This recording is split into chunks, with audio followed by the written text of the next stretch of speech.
Hi, Corey. What's up, buddy? So, when I come here for inspections, Yep. we both are in the forces. Okay. What do you call it when you task someone, they do the work, and then you come inspect it? What do you call it?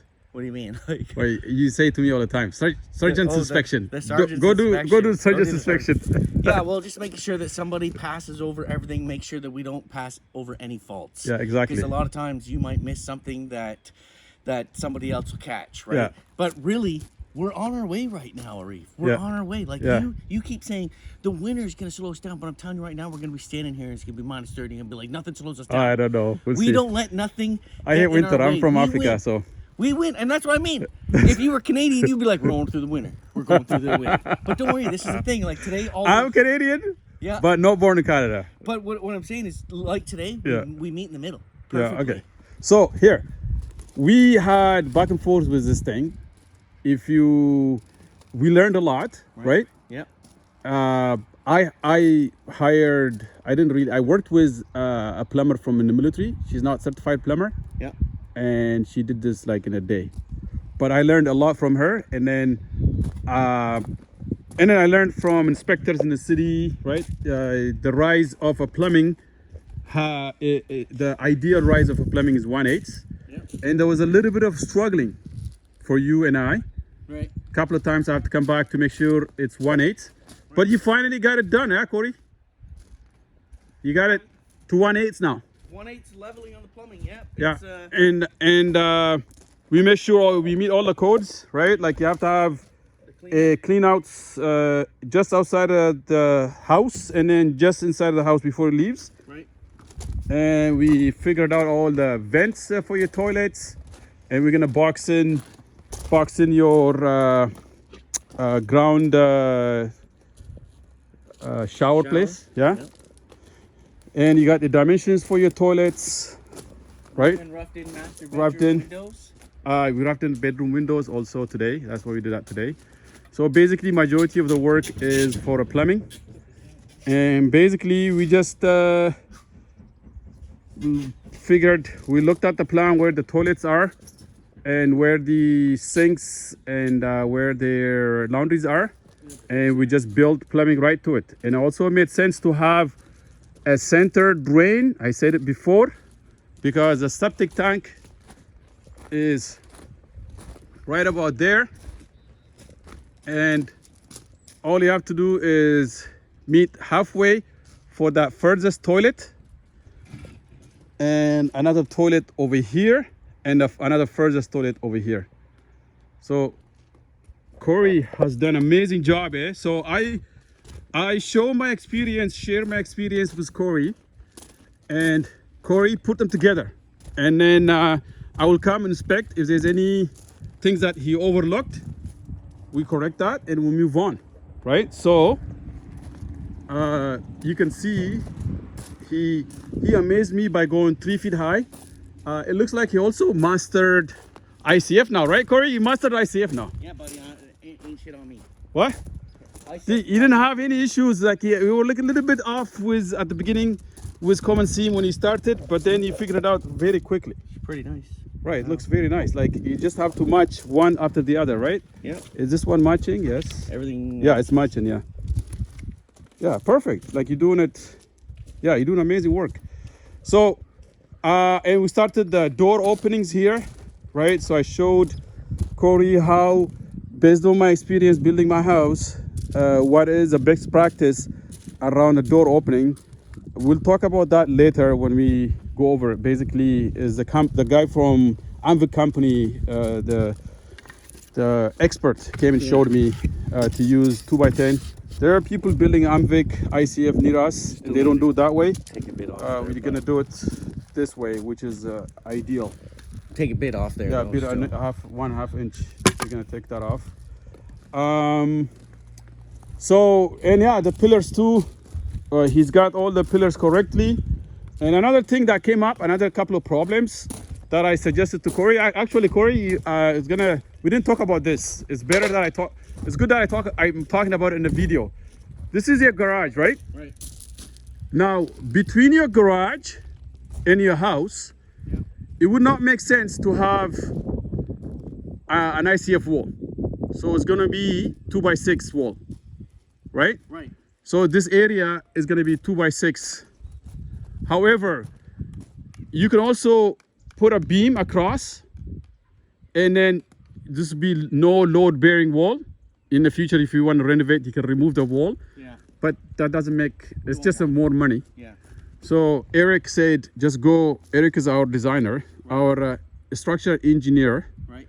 So he said, use 2x6 wall that will carry the roof, because the roof is a gable roof over here, goes from that end all the way to that end. So all you need is a beam from here, from this corner here to that corner, a small short beam, no problem.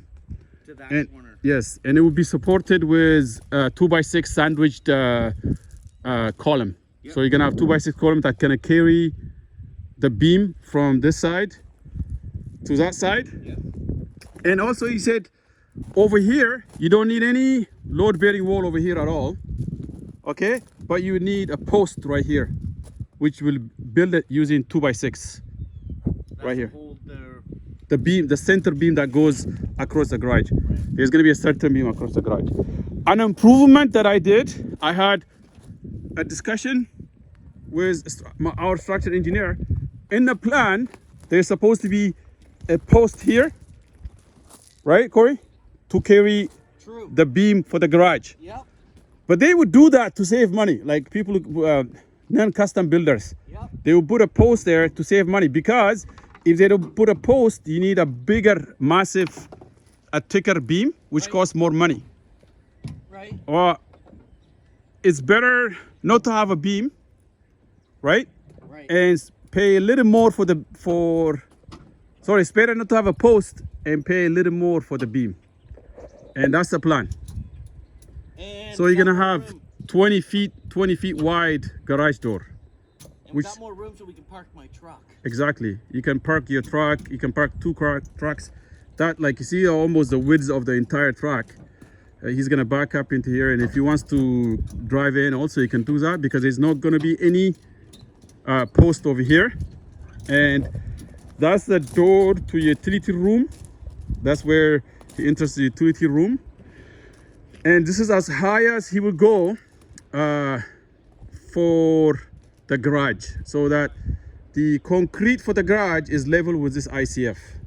Sorry, it starts right at the bottom. Sorry, the slab for the house is level with that ICF. All right, because one step down, between 7 and 8 inch step down. So we've made a lot of progress. Corey is working on the plumbing, almost done. Today I did the inspection. I think Corey has done an excellent job. And the next step is to glue it together. He's gonna do that. And then we'll do a test, which takes a day. Then it's ready to put the foam, the rigid foam over there. We got this. I use rigid foam. Is the best, one of the best investment I've done is to get those rigid foam. I'm gonna keep getting more of them for my house. Those are excellent, right? So you're gonna put that on top, then mesh, then PEX it, then slab. Corey is confident enough to keep going with ICF as high as he can before winter hits. I don't like winter, so I was suggesting to him to pour right after in the spring.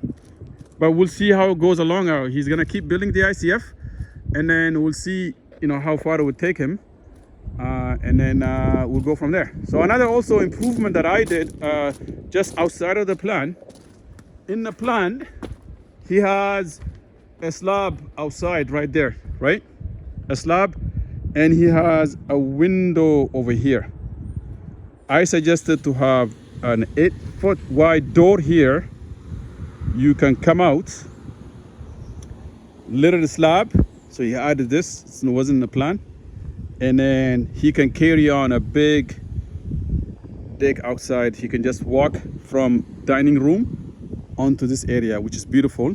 And it switched the window to that side. So originally it was a door there. Now put the door over here and a window on that side. So that was like my idea, and it kind of came together nice. These sonotubes are to carry the beams for shed line that he's gonna have here. I don't think he has any roof for the deck on this side. I think it's just over here. So that's the other thing. So I guess we did that window, 2 windows in between, and he has 3 windows over here and 3 windows on the other side. It's a beautiful, beautiful house. Beautiful house. I think, and a door over here. You might put another window for the garage. The garage is also massive, right? It's got massive garage, you know. So I'm impressed with his work. He was gonna cut these rebars. I told him we're just gonna bend it toward the slab, and that would be perfect. We also figured out how we ran his water line. He ordered a company to run his water line from the well, which is far away over there, I think. No, that one there, that's the well. And everything is ready, everything is going great. No frustration, you know. Oh, you know, I like Corey because he keeps his area very, very tidy. He's extremely hard worker and he makes things happen. I'm so proud of him. They also poured, they leveled his garage driveway. This is his driveway, and that's his septic field, and everything that's like we planned it. And he has a power line coming to there, just like we planned it. And You want to drive? things are coming amazing. Yeah, I'll drive. All right, So Corey, I'm just telling everyone how proud I am. buddy, we can get this done. Yeah, We're on the 99th day from our build permit. yeah. This is how far we made it. Oh my God, it's amazing. It's amazing. All right. Thank you. Bye.